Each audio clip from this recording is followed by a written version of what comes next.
Beyond the Waves is a Hail Hail Media production. It may contain sweary words, and adult situations may be discussed. If you're in the company of underage temps, turn up the show now and listen back later. If you'd like to get in touch with the show, email us at beyondthewaves67@gmail.com. You can also find us on Twitter at BTW Celtic Show, or you can join our group on Facebook at Beyond the Waves.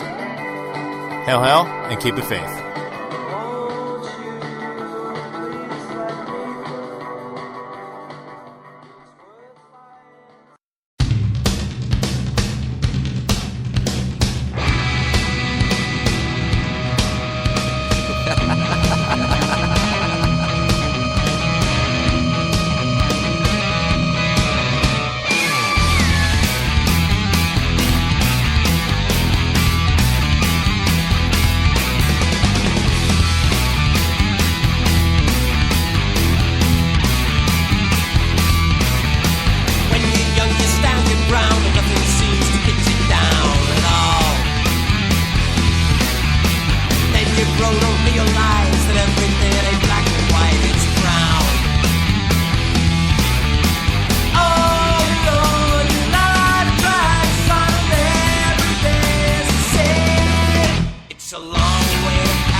Welcome to the Beyond the Waves Celtic Football Show. My name is Graham Wilson, and we are back. Listen, it's 2 days before my firstborn child is arriving in the world, and I thought this was the perfect time to mount a comeback. What am I doing? What is wrong with me? No, listen, several months ago, I made the choice and the announcement to sort of cease the weekly shows after the game, and it's been good to have a bit of a break and a bit of a rest, and to prepare. And believe me, there are preparations, constant preparations, and that's certainly never going to change for me now. But what I wanted to do with the show was to turn the attention towards maybe some topics and some themes that weren't getting the sort of exposure that really needed to be out there, things of interest for Celtic supporters, out with just talking about the games each week and talking about specific players and bashing the board, which, although I do love doing that, and really just trying to fill a void there. So this week, I'm delighted to welcome in a special guest from the Ottawa CSC, the capital of Canada. Ottawa CSC, just a massive presence within that Celtic Supporters Club. Richard Parker, thank you so much for joining us today. How are you? Very well, Graham. Thanks for having me, pal. Just delighted.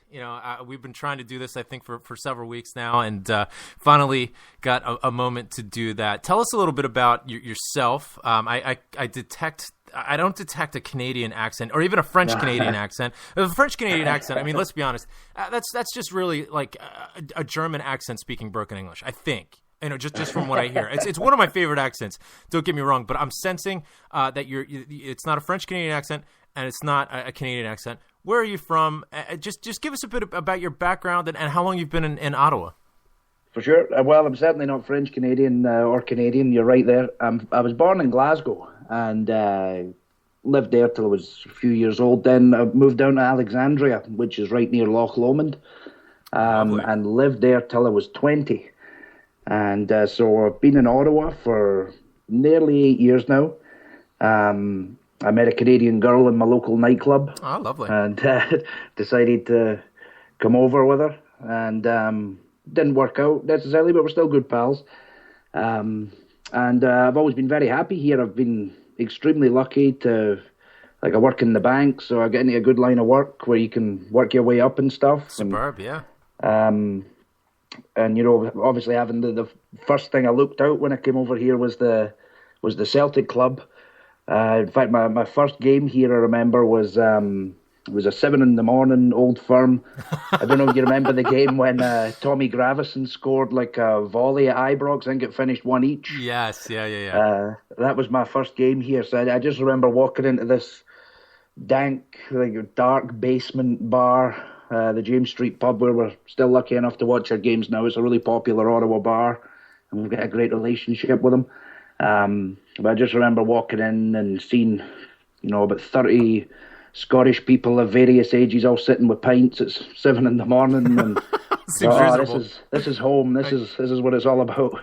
And of course it was like December in Ottawa, so it was like minus stupid outside and snowing and everything. So sure. It was just a real different experience to what I was used to. And absolutely.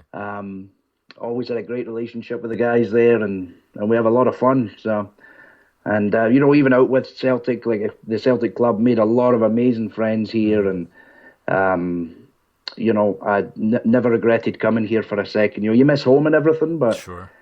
But I love living over here. And you're the vice president of the Ottawa CSC? Yeah, that's right. The last two. I'm in my second term now, I guess. Did you lose a bet? How did you get into that role? I mean, so what happened actually? Our previous vice president is a man called Jim O'Donnell, who's on Twitter as well. I know of him very well. I believe he in fact, he's from DC. Exactly. Yeah, that's right. Yeah. He has a very very good reputation here in DC. Take that for what you will, because DC is he's great. Honestly, he's just a great organizer, and he's great at getting people out and everything. He's a lovely man. Sure. But his wife's with foreign affairs kind of thing, so she works wherever they send her. So he's in Switzerland just now, is he not? That's right. He's in Geneva. So he was the VP, and then he said, "Oh, lads, I'm moving to Geneva, so we got to have an emergency vote or whatever for the vice presidency." And you drew the short straw, didn't you? Yeah, that's it. Yeah, it's like being the assistant manager anywhere, right? Just anything anybody else does. Like I run, we do charity quizzes and stuff, so I run them, and it's a lot of fun. Like I love being involved in it, and like that's how I'm expecting a kid as well, And congratulations! That's how I met my cheers, man. Scary stuff. You and me going to be dads, Oof, Yeah, I know. But tell me about it. I mean, that was how I met my girlfriend, because one of the Scottish guys brings a team from his office and his wife's office, and my girlfriend's French Canadian from a little town called Limoges. Oh, lovely. And met her there, and now she's she'll be up at the crack of dawn with me tomorrow morning to come down and watch Celtic against Aberdeen. That's superb. So what's the atmosphere like in the CSC? I mean, how many people turn up for the games typically, and just give us a sense for what the experience is like. I mean, you've already done a great job and given us a little bit of flavor, but expand on that if you can. Yeah, for sure. I mean, it's probably similar to a lot of clubs in North America just now.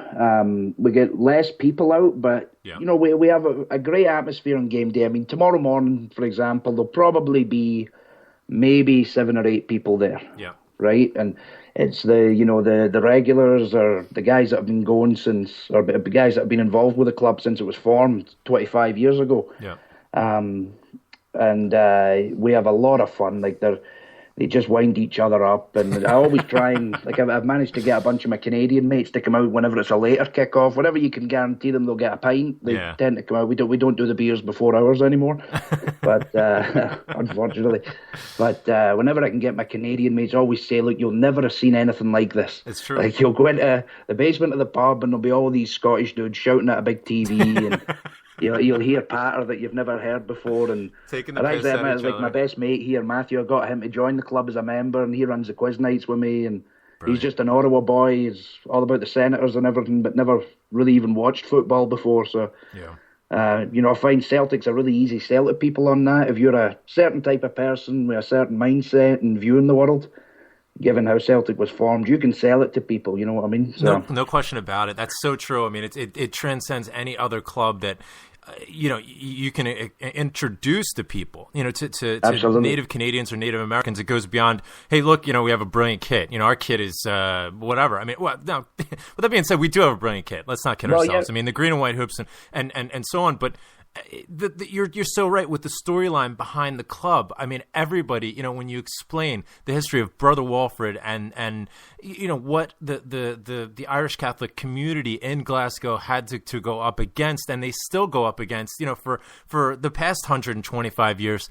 I mean, it's something that resonates with people that is I mean, it just hooks you in. It doesn't matter how well the team is playing at that particular moment. And to be honest, for sort of the casual observer or the new, I guess the newly indoctrinated soccer fan, that's neither here nor there anyway.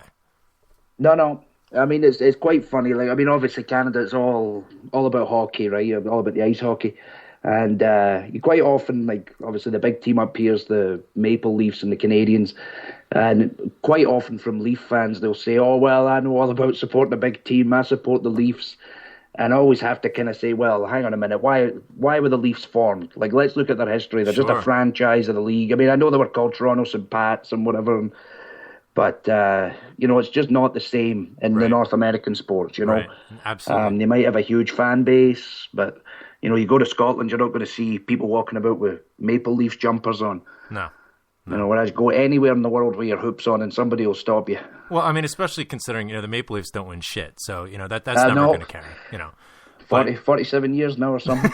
But that's neither here nor there. Yeah. Richard, take me back to October 22nd. October 22nd, that was a tough day. I mean, it was a very it was a dark day for Canada and especially for Ottawa. With the shootings and the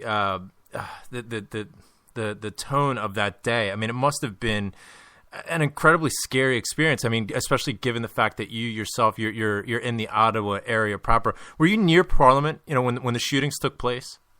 No, like I live. I mean, I'm not too far. I'm about, give or take, if there's no traffic, probably about just under 15 minutes drive from Parliament Hill, so I was pretty far away, but it was a really kind of weird, harrowing thing, because the one thing I've always said, and like, you've been to Glasgow, so like, I mean, I'm from half an hour outside of Glasgow, so I always just tell folk I'm from there. Right.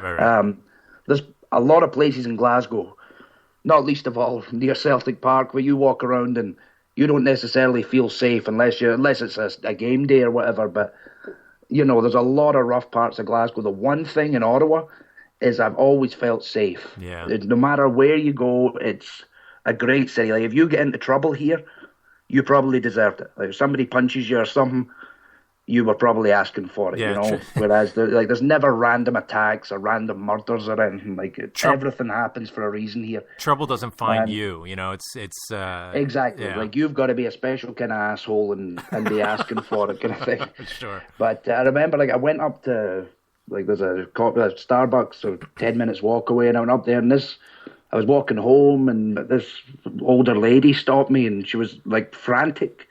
And I hadn't been watching the news or anything, and she just said, "Have you heard what's happened? Like, there's been a shooting." And it's like, Jesus, like, I didn't know what she was talking about, so I went home and turned on the news, and like, it was just so strange. And like, there was this kind of, like, my family were all phoning me frantic, telling me stay inside, the guys in a car, and there was all these questions, like, apparently there was two other guys or one other guy, and so there was just a real feeling of like what's next? You wanted to think it was targeted kind of thing, but was there going to be something bigger? Was there, like, I mean, the guy get into friggin' Parliament, you know what I mean? Like, it's unbelievable to even imagine. You would think that there's going to be all sorts of, security that would prevent such a thing, but there's a culture, I believe anyway, within Canada, and I admire this so much, to have a free and open society without all of this sort of militaristic policing that you found here in America after 9/11, where you walk down any major metropolitan city street and you have the police with AR-15s, all over the place with bulletproof vests. And if you've flown through America, I mean, it's borderline martial law. I mean, it's a complete police state. It's scary, and you don't have that in Canada. And it's a shame that that that sort of weakness was targeted, but was there uncertainty, like what the hell's next? I mean, I remember watching on TV and being extremely concerned about there's all sorts of reports